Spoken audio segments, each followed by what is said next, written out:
Steps that you can take when you start dating after an abusive relationship or a bad breakup. Now, it's very important that we learn from our mistakes from the previous relationships and we move forward with a fresh look at things. We don't go in there blaming the other person. We take accountability and we try to become the best person we can. So the next relationship that we get into will be a lovely, healthy relationship that is just full of fun, full of laughter, and it does not resemble the past relationship. Setting clear boundaries.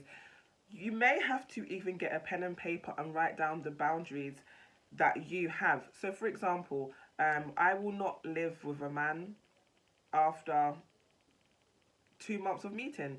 I might wait a whole year. I might wait 2 years. Or I may not live with a man full stop.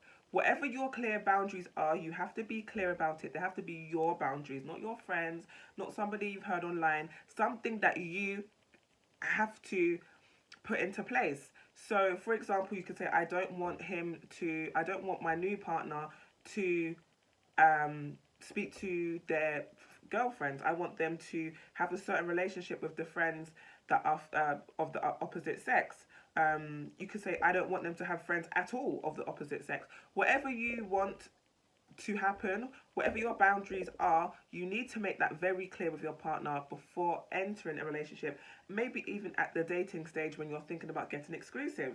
You have to be very assertive when expressing these feelings because a lot of people don't listen or don't take people seriously. That's why it's very, very important you give the strong eye contact and you say, I will not tolerate cheating.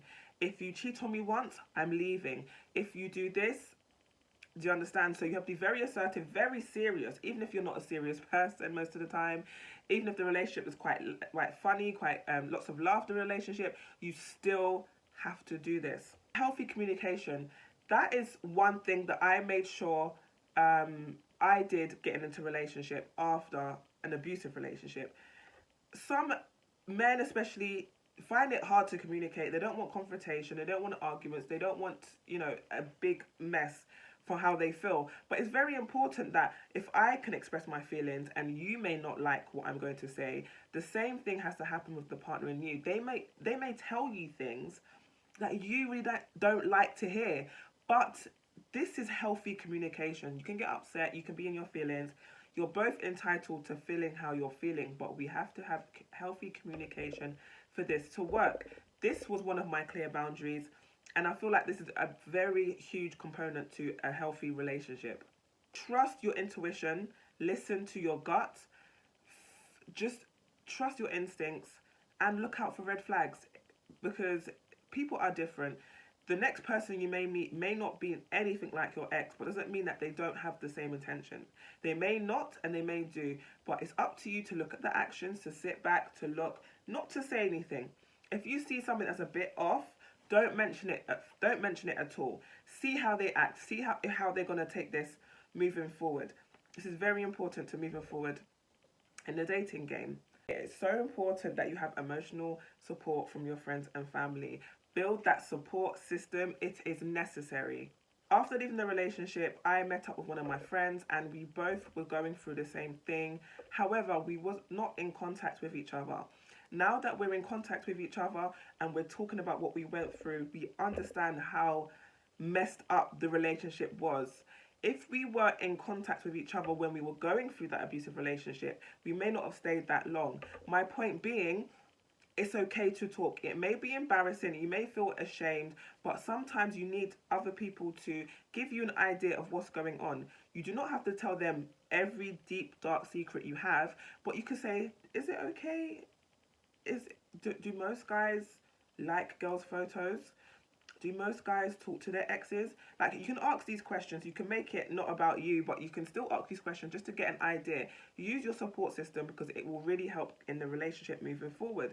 Don't hide things, especially abusive people.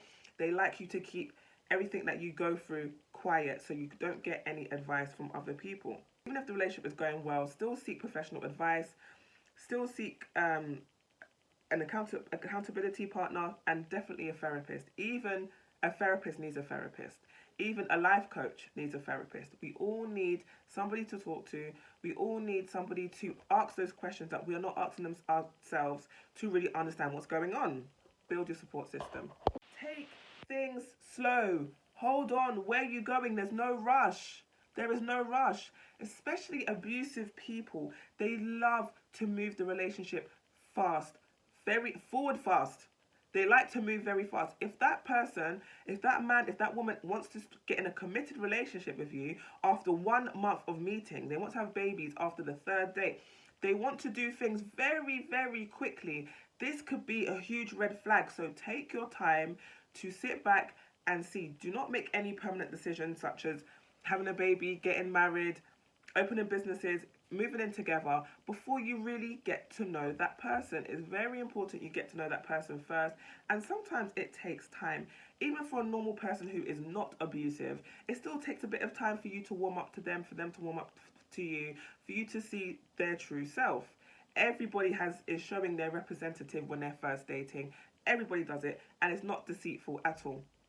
However, abusive people know that they can't hold their mask for long, so they like to speed up the relationship very quickly. So when you're in that relationship and you're stuck with a baby, a house, marriage, that's when they're able to relax and show them their true self. So take your time, get to know them, look out for red flags, meet their parents, meet the family, meet people, get an idea of who this person is and how they grew up. Stay mindful of your personal growth. This one here, whether you're in a relationship, whether you're dating, you could be in that relationship for 5 to 10 years. Please put yourself first. Please focus more on yourself and your business more than your partner. I know you want to have this power couple, this Beyonce and Jay-Z life. I know you both want to be doing amazing things. But remember, before Jay-Z and Beyonce got together, they had their own thing going. They were focused on themselves as individuals. Then they came together. The same thing needs to happen with you in a relationship. Match somebody that is equally yoked like you. May not be the same industry, but they're moving forward. You can see they've built their foundation, they're working hard. Then you can come together, but make sure you always focus on yourself. Make sure you always focus on your own business. Make that income for you by yourself, so whether you're in that relationship or not, you're still good financially. Think about your feelings. Does something trigger you? It's about staying mindful. If this person always talks late at night to their friend that's a girl, you just stay mindful of, doesn't always mean they're cheating, but stay mindful of they're not really thinking about my feelings. You can sit down, have a discussion with them and say, how would you like it if I spoke to my exes or my guy friends at 1 o'clock at night? Would you be happy with that? No, you wouldn't? Okay, so I'm not happy with that. That needs to change. Most of the time, in healthy relationships, you don't even need to have that discussion. They will just know that I wouldn't want to feel this way, so I'm not going to do that. I'm not going to do anything that I wouldn't like my partner to do to me. However, if that's not the case, you can talk to them and discuss and see what changes. If nothing changes, then they do what they want to do. That's the end of my 5 steps to dating after an abusive relationship. Thank you for being here, and I hope this content can help. If this content has helped, or if it hasn't helped, please reach out to me and let me know, and please give me feedback so I can work forward, and moving forward I can make my content even better. Thank you for being here, and I'll see you for my next series. Bye.